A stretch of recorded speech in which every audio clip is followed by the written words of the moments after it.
Hello everyone, welcome to my channel.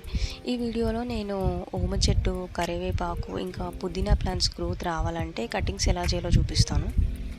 ఇది వచ్చేసి ఓమాకు.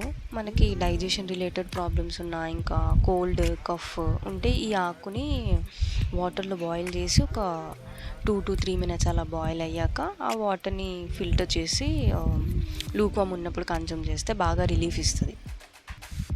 So ఇలా ఒక 2 to 3 స్టెమ్స్ని మనం ఒక 2 నుంచి 3 ఇంచెస్ చూసుకొని స్టార్టింగ్స్లో కటింగ్ చేసుకోవాలన్నమాట.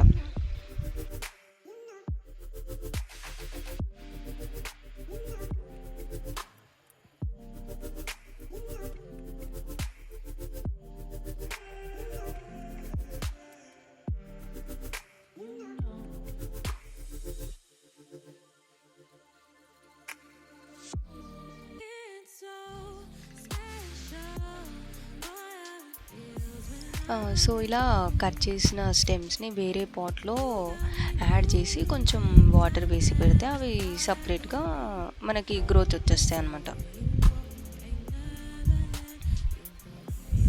ఇలా వేరే పాట్లో యాడ్ చేసి కొంచెం వాటర్ వేసేస్తే సరిపోతుంది.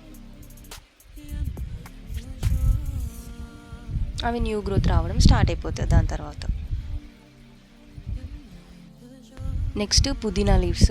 పుదీనా స్టెమ్స్ని వాటర్లో వేసి ఒక 1 week రూట్స్ వచ్చాక ఇలా పాట్లో పెడితే న్యూ లీవ్స్ వచ్చాక ఇలా లీవ్స్ అన్నిటినీ పైన సెక్షన్ నుంచి ఇలా కట్ చేసేసుకోవాలి. కట్ చేసుకున్న ఈ సెక్షన్స్ అన్నిటినీ మనం మళ్ళీ కర్రీస్లో యూజ్ చేసుకోవచ్చు అనమాట. ఇలా కట్ చేసుకున్న తర్వాత ఫ్రెష్ లీవ్స్ అక్కడ మళ్ళీ రావడం స్టార్ట్ అయిపోతాయి అక్కడ. నెక్స్ట్ కరివేపాకు స్టెమ్ని కూడా ఇలా చిగురు వచ్చిన దగ్గర ఒక 3 to 4 ఇంచెస్ చూసుకొని కటింగ్స్ చేసేసుకోవాలి. కటింగ్స్ చేసుకొని అవి ఫ్రిడ్జ్లో స్టోర్ చేసుకొని మనము ఎప్పటికైనా కర్రీస్లో అలా యూజ్ చేసుకోవచ్చు.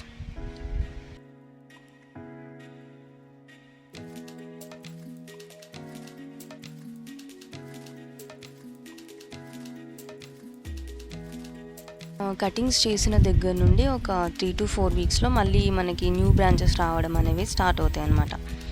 సో ఇలా గ్రోత్ రావాలంటే ఇలా రెగ్యులర్గా కటింగ్స్ చేసుకుంటే మనకి న్యూ బ్రాంచెస్ రావడం స్టార్ట్ అవుతాయి.